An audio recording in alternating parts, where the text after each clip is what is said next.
berjumpa lagi dengan saya. Nah, di video kali ini saya akan membahas materi mengenai momentum sudut dan gerak rotasi. Itu, ya. Masihkah kalian ingat momentum linier? Ya, apabila sebuah benda bermassa M bergerak translasi dengan kecepatan sebesar V, maka benda tersebut akan memiliki momentum yang besarnya bergantung pada massa dan kecepatan yang dimiliki benda. Kalau secara sistematis, dinyatakan bahwa momentum linier itu sama dengan M dikali dengan V. Nah, bagaimana dengan benda yang bergerak rotasi? Apakah memiliki momentum juga? Ya, tentunya.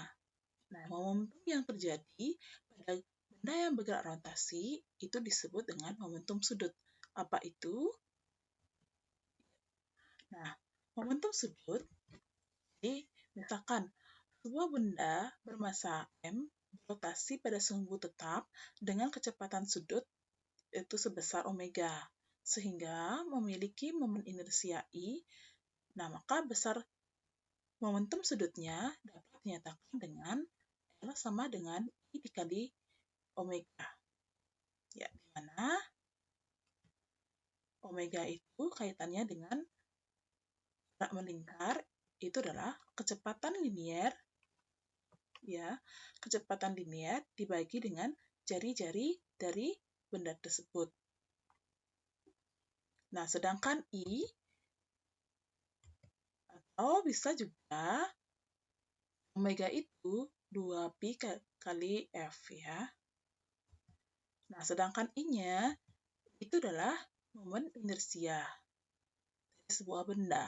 Jadi kalau misalkan momen inersia partikel itu adalah M dikali R kuadrat. Ini ya persamaan umumnya. Sehingga momentum sudut juga bisa dicari dengan persamaan. Ya, kita ganti I-nya dengan MR kuadrat, sedangkan omeganya kita ganti dengan V per R, maka diperoleh L sama dengan M, massa dari benda tersebut, dikali dengan kecepatan liniernya, dan dikali dengan jari-jari benda tersebut. Itu. Jadi, itu adalah momentum sudut, I itu adalah momen inersia, omega itu adalah kecepatan sudut, V itu adalah kecepatan linier, R itu jari-jari, F-nya itu adalah frekuensi, sedangkan M itu adalah massa dari benda tersebut. Oke, contoh.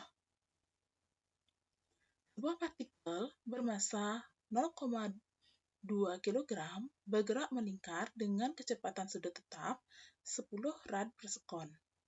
Jika jari-jari lintasan partikel 30 cm, maka tentukan momentum sudut partikel. Maka yang diketahui adalah massanya 0,2. Kecepatan sudutnya 10 rad per sekon. R-nya 30 cm, kalian ubah ke dalam meter, itu adalah 0,3. Nah, yang tanya itu adalah L-nya, momentum sudutnya, ya. Sehingga, kita cari dulu, ya, V-nya. Karena di sini dari V-nya bisa kita cari atau pakai dia I. Boleh juga, ya. I-nya dulu cari boleh. Ya, kalau di sini saya carinya V-nya, kecepatan liniernya. Ya, itu adalah omega dikali R. Ya. Itu 3 meter per sekon, ya. Masukkan dalam rumusnya. Sehingga ketemu hasilnya 0,18. Itu ya.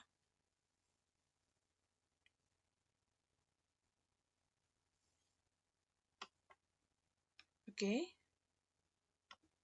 Ya, kita lanjutkan ke hukum kekalan momentum sudut.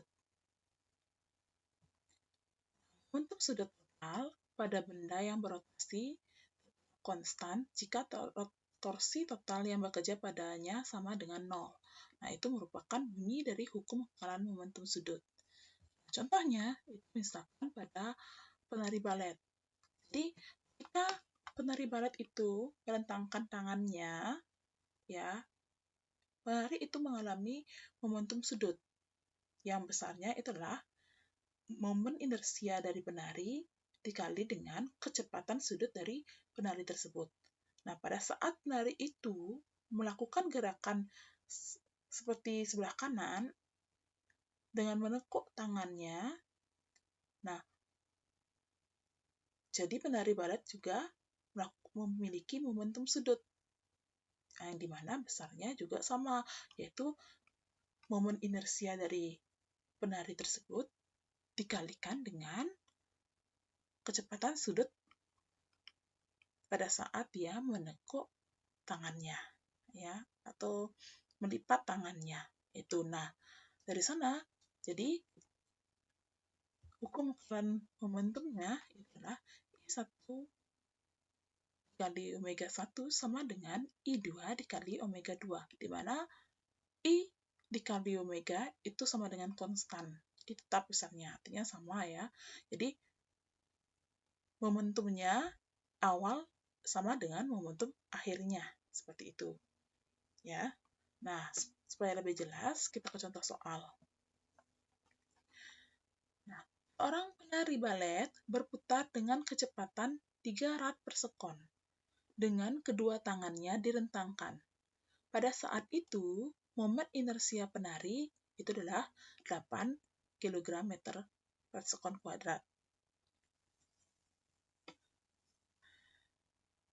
Ya. Kemudian, lengannya dirapatkan sehingga momen inersianya menjadi 2 kg meter kuadrat. Tentukan kecepatan sudut penari. Jadi, mula-mula penari itu pada saat direntangkan tangannya, merentangkan tangan, kecepatan sudutnya 3 rad. Momen inersianya 8. Ya, kita misalkan dia omega 1-nya 3 rad per sekon, terus I1-nya itu adalah 8, I2-nya adalah 2 kg meter kuadrat. Ya, ditanya itu adalah kecepatan sudut saat lengannya dirapatkan atau ditekuk ya. Oke. Jadi kita masih pakai persamaan hukum kekekalan momentum sudut. Nah, ini. Jadi kita langsung masukkan angkanya. I1-nya ganti dengan 8, I omega 1-nya dengan 3, I2-nya ganti dengan 2, sedangkan omega 2-nya dicari. Ya. 8 kali 3 adalah 24, 24 bagi 2, 12. Jadi jawabannya adalah 12 rad per sekon. Gitu ya. Oke. Ya, kita lanjut ke usaha energi dan usaha pada gerak rotasi. Nah, kita bahas yang pertama adalah mengenai energi kinetik pada gerak rotasi. Jadi, pada gerak translasi, ya, pada benda yang mengalami gerak rotasi atau yang bergerak pada bidang yang lurus, gerak horizontal, ya, jadi translasi ya, gerak lurus itu, maka energi kinetiknya benda tersebut itu sama dengan setengah dikali M dikali V kuadrat. Nah, itu untuk energi kinetik translasi. Nah, bagaimana dengan energi kinetik rotasi? Ya, jadi untuk kinetik rotasi, sini, ini hubungannya lagi. Ingat, kalau dia rotasi, benda bergerak rotasi artinya dia bergerak melingkar ya. Itu. Jadi sehingga kecepatannya yang dimiliki adalah sama dengan kecepatan sudut dikalikan dengan R-nya, jari-jari dari benda tersebut. Itu. Nah, karena kita ganti V-nya di sini pada energi kinetik translasi. Jadi setengah mv kuadrat ganti V-nya dengan omega kali R, ya, dikuadratkan sehingga ketemu I1 per 2, ya, M dikali omega kuadrat dikali R kuadrat. Nah, di mana di sini kita tahu bahwa M dikali R kuadrat merupakan momen inersia. Ya kan? Nah, sehingga ya, untuk energi kinetik rotasi diperoleh setengah dikali I dikali omega kuadrat. Nah, ini adalah rumus dari energi kinetik rotasi. Ini ya, ketemu di sini. Di itu. Ya, di mana itulah energi kinetik rotasi. Kalau dia ada T-nya, itu berarti energi kinetik translasi. Kalau ada R di sini, EKR, berarti energi kinetik rotasi. Itu ya. Ingat. Oke. Jadi M itu adalah masanya, V itu adalah kecepatan linier. Ingat kalau kecepatan linier dia dalam satuan meter per sekon. Kalau dia kecepatan sudut dalam satuan rad per sekon. Itu ya. R-nya sama dengan jari-jari. Sedangkan I-nya itu adalah momen inersia. Jadi nanti kembali lagi momen inersia dari benda itu ya. Ingat di video sebelumnya saya sudah membahas mengenai momen inersia dari berbagai jenis benda tegar. Jadi tabel itu ya. Jadi perhatikan nanti harus diingat momen inersia bola pejal, silinder pejal, dan sebagainya. Ya. Karena nanti I itu kan rumusnya tergantung dari benda tersebut. Ya, dari soalnya bendanya apa. Itu ya. Oke. Nah, usaha dalam gerak rotasi. Jadi ada energi kinetik, sekarang ada usahanya. Jadi, usaha itu seperti yang kita sudah pelajari di kelas 10, bahwa usaha itu kaitannya dengan energi kinetik adalah, hubungannya itu adalah, besarnya usaha itu sama dengan perubahan energi kinetik. Nah, karena di sini berbicara mengenai gerak rotasi, maka usaha yang dimaksud itu adalah, usaha itu sama dengan perubahan dari energi kinetik pada gerak rotasi benda tersebut. Nah, di mana ini ya, energi kinetik akhir dikurangi dengan energi kinetik awal. Sehingga usaha sama dengan setengah dikali I dalam kurung omega 1 kuadrat dikurang dengan omega 0 kuadrat. Itu. Oke. Mana omega 1 merupakan kecepatan sudut akhir, sedangkan omega 0 itu merupakan kecepatan sudut awalnya. Nah, bagaimana dengan benda yang bergerak menggelinding? Apa sih itu benda yang bergerak menggelinding? Nah, benda yang bergerak menggelinding itu mengalami dua gerak sekaligus. Jadi, benda itu dia mengalami gerak translasi ya, dan juga mengalami gerak rotasi. Nah, itu disebut dengan gerak menggelinding. Nah, sehingga di sini benda itu misalkan bola atau misalkan drum ya. Kalau drum kan bentuknya misalkan silinder dia bentuknya.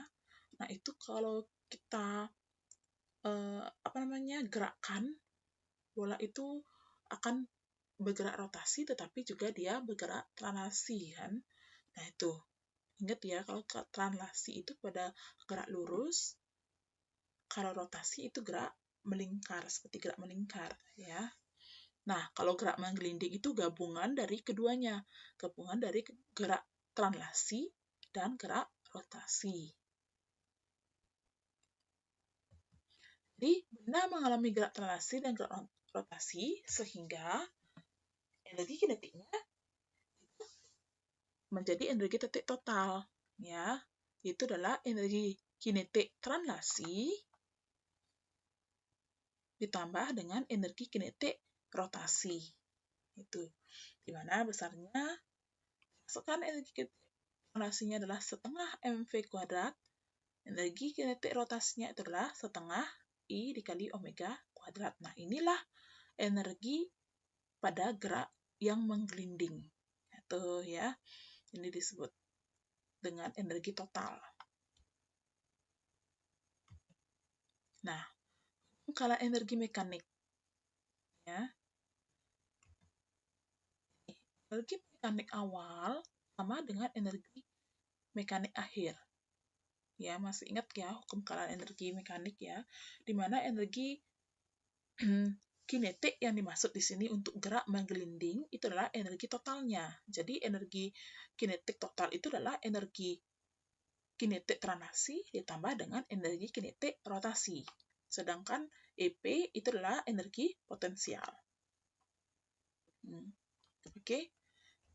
Jadi kita ganti sehingga di sini diperoleh energi kinetik total awalnya itu adalah ini, setengah M kali V 0 kuadrat ditambah setengah kali I kali omega kuadrat.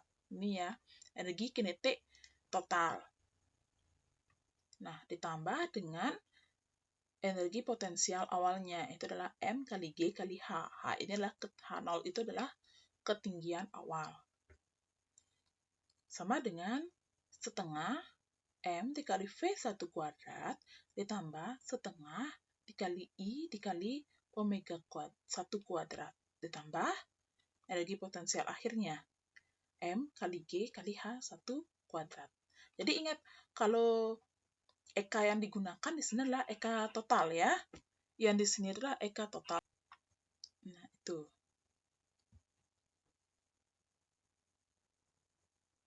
Soal.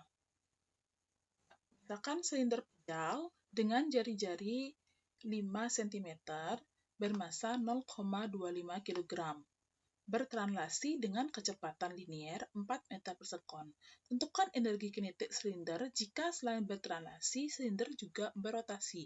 Berarti dia, silinder pejal ini, mengalami namanya gerak menggelinding. Itu ya. Nah, yang diketahui itu adalah massanya 0,25 kg. Jari-jarinya R-nya itu adalah 5 cm. Kita jadikan meter, itu adalah 0,05. V-nya adalah 4 meter per sekon. Nah, yang tanya itu adalah energi kinetiknya. Oke. Maka energi kinetik total dari silinder pejal ganti. Eka sama dengan eka translasi ditambah dengan eka rotasi. Setengah kali M kali V kuadrat ditambah setengah dikali I dikali omega kuadrat. Nah, kita ganti I-nya. Ingat, I itu adalah momen inersia. Nah, karena bendanya di sini adalah silinder pejal, maka I-nya. Momen inersia silinder pejal, lihat di tabel ya, itu adalah setengah mr kuadrat. Sedangkan di sini, karena kecepatan linier yang diketahui, maka kecepatan sudutnya, omeganya di sini ganti juga dengan V per R. Gitu. Oke. Nah, ini setengah mv kuadrat, ini setengah kali setengah seperempat. Ya, M kali M, V kuadrat di sini ya, dikuadratkan jadi V kuadrat, R-nya. Karena di sini R kuadrat, di sini juga R kuadrat, berarti bisa disederhanakan, dicoret ya. Oke, sehingga setengah MV kuadrat ditambah seperempat MV kuadrat. Sama kan penyebut ya, di sini. Setengah sama seperempatnya, jadikan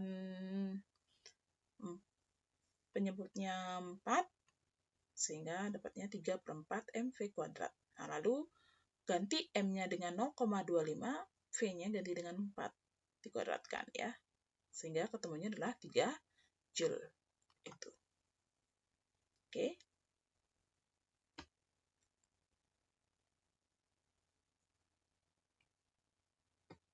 Nah, kita lanjut ke hukum Newton pada gerak rotasi.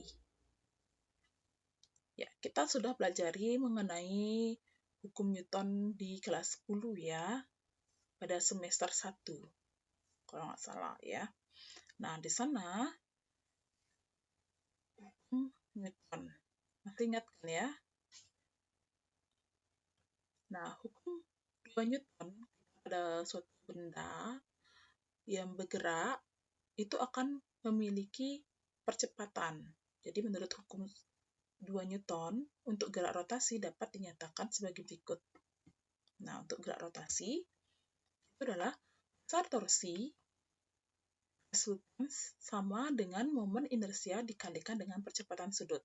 Kalau di hukum 2 Newton, ya, pada benda yang bergerak planasi, itu kan sama dengan sigma F sama dengan M kali A, itu ya. Jumlah atau resultan gaya yang bekerja pada benda itu sama dengan massa dari benda tersebut dikalikan dengan percepatannya. Nah, itu kan. Nah, kalau di hukum 2 Newton untuk gerak rotasi, itu juga sama. Nah, besarnya torsi.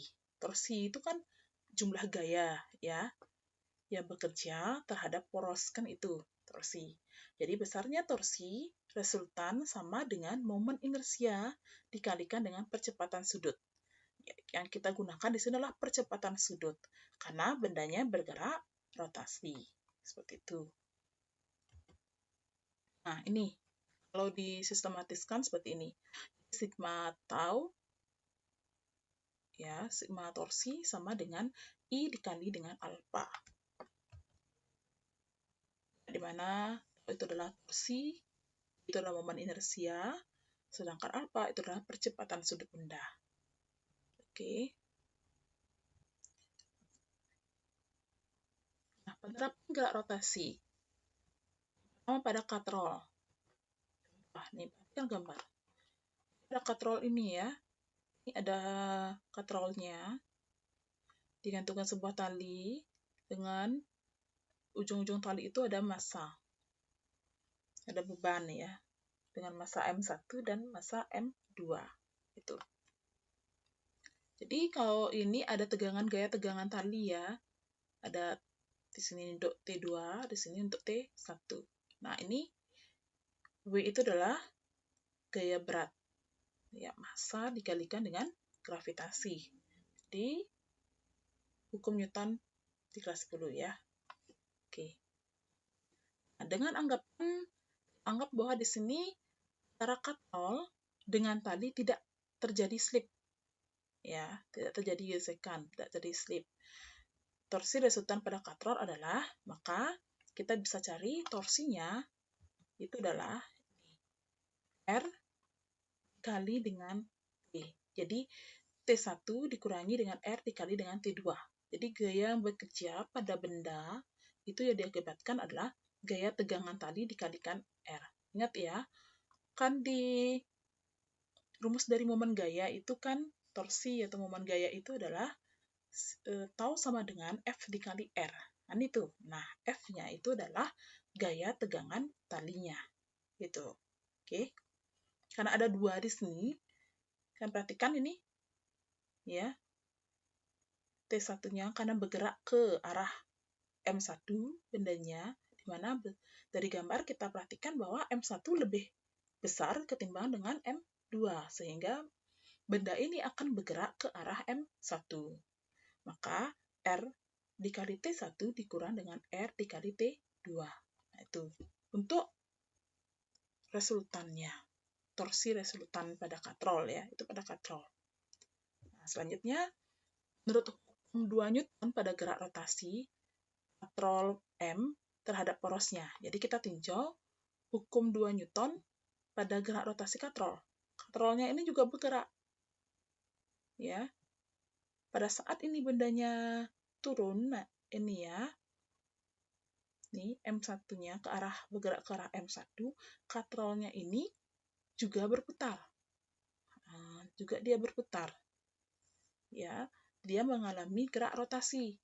Nah, sehingga sigma tau itu sama dengan I dikali percepatan sudut. Itu ya. Jadi momen inersia dari katrol dikalikan dengan percepatan sudutnya. Nah, di mana percepatan sudutnya itu adalah besarnya adalah A per R. Di percepatan linier dibagi dengan R. R itu adalah jari-jari. Oke. Lanjutkan.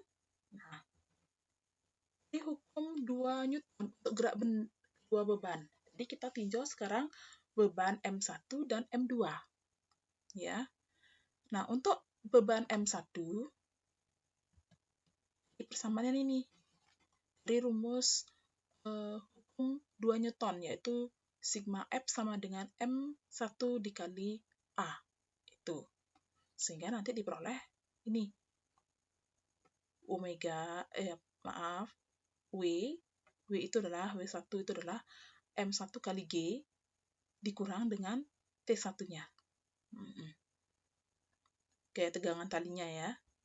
Itu. Sama dengan M1 kali A. Sedangkan untuk benda kedua, itu adalah kebalikannya. T2 dikurang dengan M2 dikali G. Itu ya. Kenapa? Ya ini. Karena dia percepatannya kan ke kanan dia. Ini. Kalau untuk M2, percepatannya ke atas. Berarti W-nya itu berlawanan arah dengan percepatan. Makanya dia min. Kalau untuk di M1, kan dia arahnya ke bawah percepatannya. Ke bawah. Sehingga M1 kali G-nya, W-nya itu searah dengan percepatan. Ini ya.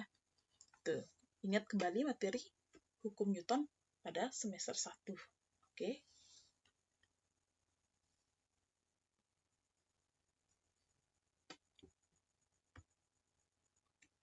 Oke. Nah, dari persamaan hukum 2 Newton gerak rotasi pada slide sebelumnya, dan hukum kedua Newton pada gerak benda yang ini, maka kita gabungkan, kita substitusikan ya, dari persamaan itu. Sigma tau sama dengan I dikali alfa. Kita ganti tadi sigma tau-nya itu dengan resultan torsi pada katrol. Kan ada nih tadi, R dikali T1 dikurang R dikali T2. Sama dengan I. Sedangkan alfanya kita ganti A per R. Ya, di slide sebelumnya ya. Oke. Nah, kita pindahkan R yang di sini ke sini. Ya, jadi kan kali dia. Udah, sehingga R dalam kurung R tambah R dikali T1 dikurang R dikali T2 sama dengan I kali A. Oke, ini R kali R kuadrat kan? R ini kali ini R kuadrat. Oke, kita keluarkan langsung. R kuadrat dalam kurung T1 dikurang T2 sama dengan I kali A. Oke, sehingga diperoleh T1 dikurang T2 sama dengan I per R kuadrat dikali A. Nah, selanjutnya ini T1 dikurang T2 ini kita ganti dengan persamaan yang di sini. Ya, menjadi ini. Nah, ini satunya itu menjadi M1 dikurang M1 kali A. Nih, T1-nya ini bawa ke sini, M1 kali A-nya bawa ke sini, pindah ruas ya, dipindah ruas, sehingga ketemu ini. Oke, M1 kali G dikurang M1 kali A. Oke, itu untuk T1. Dikurang T2 sekarang. T2-nya mana? Yang ini. Persamaan ini, T2-nya ini min M2 kali G ini pindah ruas sehingga menjadi positif. Nah, ini sehingga menjadi M2 kali A ditambah M2 kali G sama dengan I per R kuadrat dikali A. Oke, ini kita buka kurungnya. Jadi M1 kali G dikurang M1 kali A. Ini min dikali M2 kali A menjadi M2 kali A, min ya. Min dikali plus menjadi min. Oke. Ya, sama dengan I per R2 kali A. Oke. Nah, selanjutnya kita kumpulkan. Ya, yang ada G-nya kita kumpulkan jadi satu, yang ada A-nya kita pindah ruaskan. Kita kumpulkan jadi satu.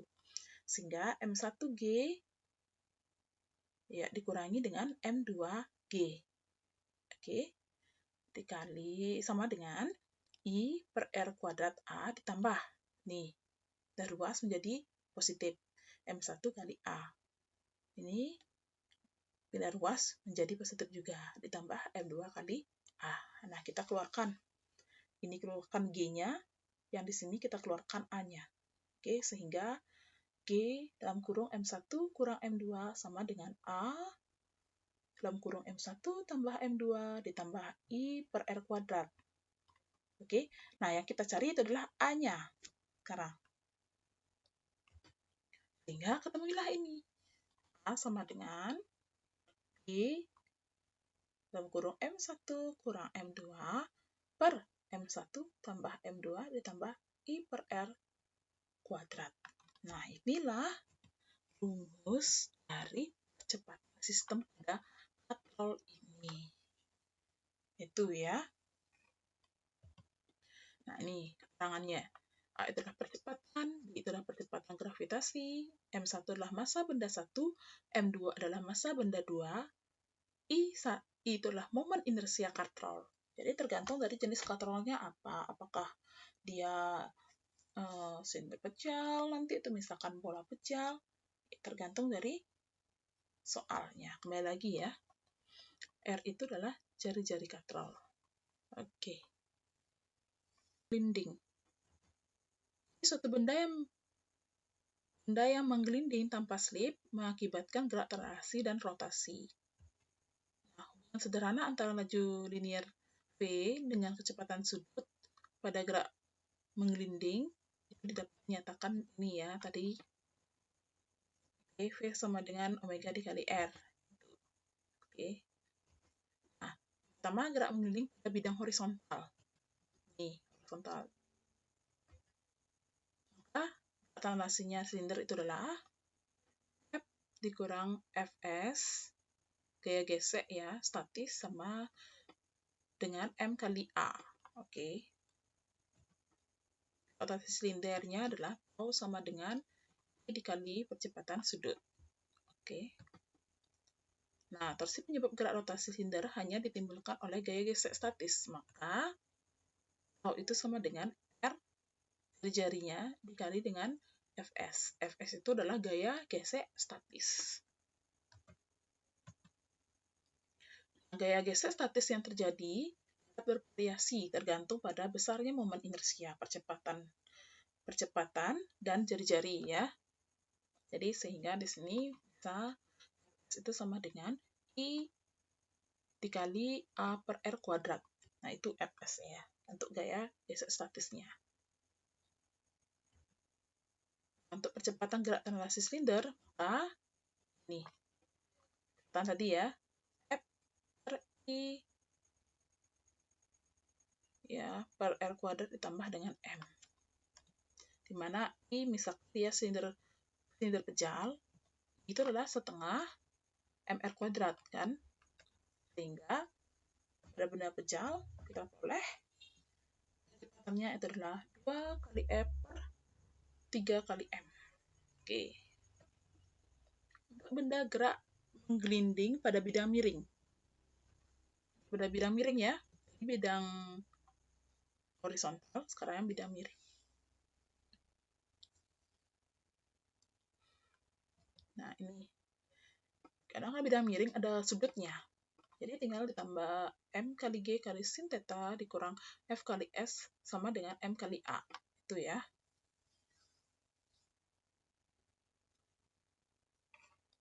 Oke.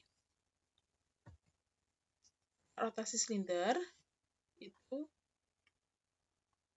tau sama dengan I dikali A per R. Oke. Nah, untuk kecepatannya, ini. Seperti tadi ya, kita ganti ini. M kali G sin theta Fs-nya tadi ya. Pada gerak translasinya, percepatannya. Oke. Untuk yang pada silinder pejal, maka tadi kita ganti dia I-nya dengan setengah R kuadrat. Sehingga menghasilkan ini. A sama dengan 2 kali G sin theta per 3. Ya, 2 per 3 G sin theta. Itu. Untuk percepatan benda silinder pejal yang bergerak rotasi pada bidang miring. Ya, ini persamaannya. Oke, tapi kalau misalkan dia bendanya bukan silinder pejal, makanya bisa kamu gunakan persamaan ini. Gitu. Nah, contoh. Katrol berupa sebuah silinder pejal, ingat ya, katrolnya itu berupa silinder pejal dengan massa 4 kg. Jadi massa katrolnya 4 kg dan jari-jarinya 4 cm. Sementara itu, massa A, ini bebannya, itulah massanya 2 kg. Massa B-nya 8 kg. Ya, gravitasinya 10. Jadi yang tanya adalah percepatan sistem jika katrolnya juga ikut berputar. Oke. Ya. Oke. Samaan tadi ya. Kita cari dulu I-nya. Kita cari dulu I-nya.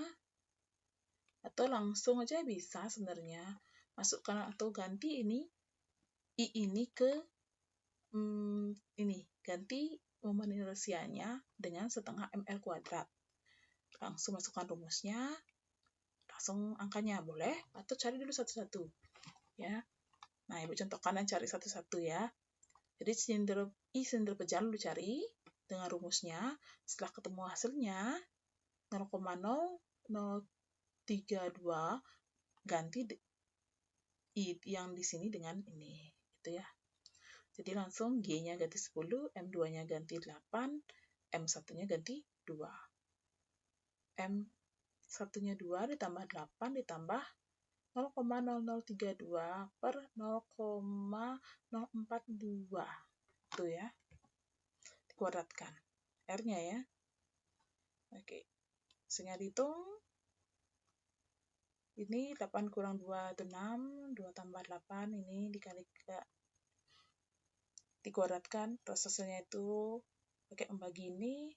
Ya, ketemunya. Sehingga ketemunya adalah 5 meter per sekon kuadrat. Itu ya.